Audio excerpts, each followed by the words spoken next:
Mukomeje kugubwa neza bakunzi ba Military Story TV, amakuru atugezeho nonaha. Intambara ikomeje kuvugisha abantu amangambure cyangwa se ikomeje gutuma abantu bacika ururondogoro. Perezida Putin yateguje abamurwanya ko azabaha igisubizo cyihuta nk'umurabyo.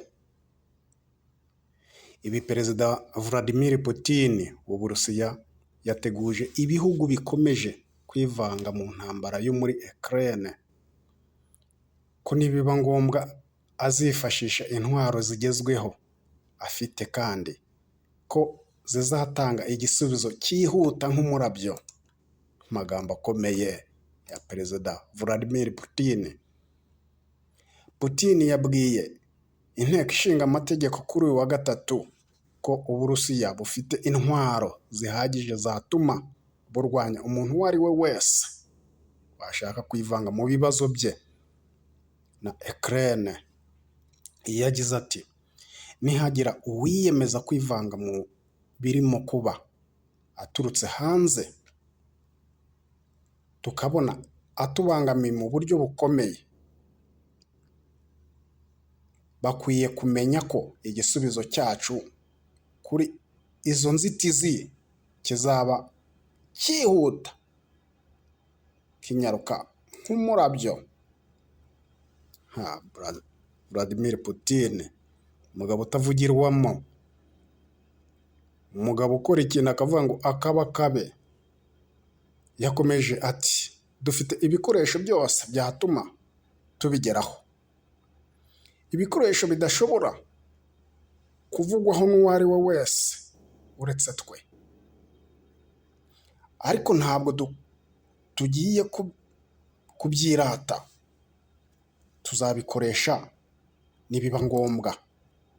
Ibikoresho babitse ntabwo ariko yasobanuye ibyo bikoresho ibyo ari byo. Vladimir Putin ati, Uburusiya bwakoze ibishoboka byose kugira ngo byitegure kuba byatanga icyo gisubizo. Mu cyumweru gishize Uburusiya bwagerageje igisasu cya RS-28 Samart cyo mu bwoko bwa missiles cyangwa missile zifite ubushobozi bwo kwambukiranya imipaka, aho bivugwa ko aricyo gisasu cya mbere gishobora kugenda intera ndende mu kirere, aho gishobora kurasirwa mu burasirazuba bw'Uburusiya kikagera mu Bwongereza mu gihe gitoya cyane.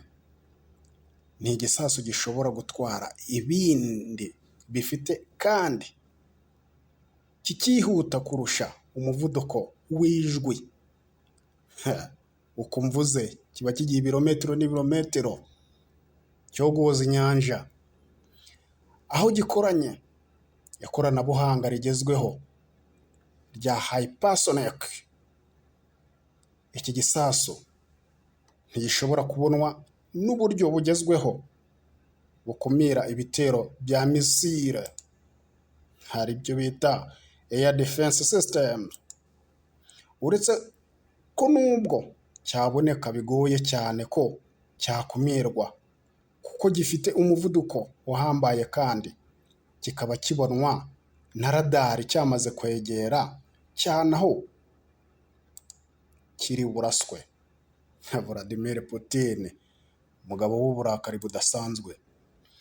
Uretse Uburusiya, Leta Zunze Ubumwe za Amerika nazo n'ibihugu byishize hamwe muri NATO ntabwo biratunga intwaro za hypersonic, uretse ko Amerika iherutse kugerageza nayo ibisasu byo muri ubu bwoko. Gusa bikavugwa ko ibisasu bya mbere bizatangira gukoreshwa mu mwaka wa 2024. Ibi bihugu ni akaga. Uburusiya kandi buza imbere ku isi mu kugira intwaro kirimbuzi nyinshi. Iki gihugu kikaba kirajwe ishinga no gushyira imbaraga mu gukora intwaro zigezweho, kuko hafi 1/2 cy'izo gifite ari izo mu bihe bya Leta Zunze Ubumwe za Amerika z'Abasoviyete.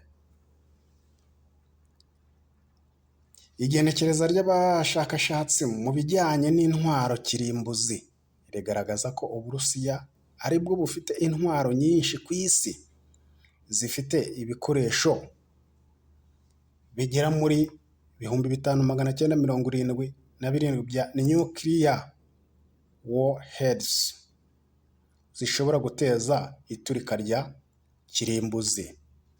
Abagabo bazatubabarire ko baramutse babyubuye cyangwa se bakabirebesha aho bashaka, umujinya wabafashe isi bagomba bayubika. Imana ibibemo. Aho harimo ibikoresho 1,500 bitagikoreshwa ku buryo bishobora gusenywa. Ni nabyo bari kwitegura ko byaba bishaje ariko bakaba bashaka kubikoresha umurimo bateguye. Imana itwerekezaho amaboko. Ni ukuvuga ko ibishobora kwifashishwa ari 4,500. Ni mu gihe nka Amerika wongeyeho ibihugu bihurira muri NATO, intwaro bifite ari munsi y'izo Burusiya, kuko byose hamwe bifite 5,943. Amerika ubwayo ikagira 5,428, Ubufaransa 290, Ubwongereza 225.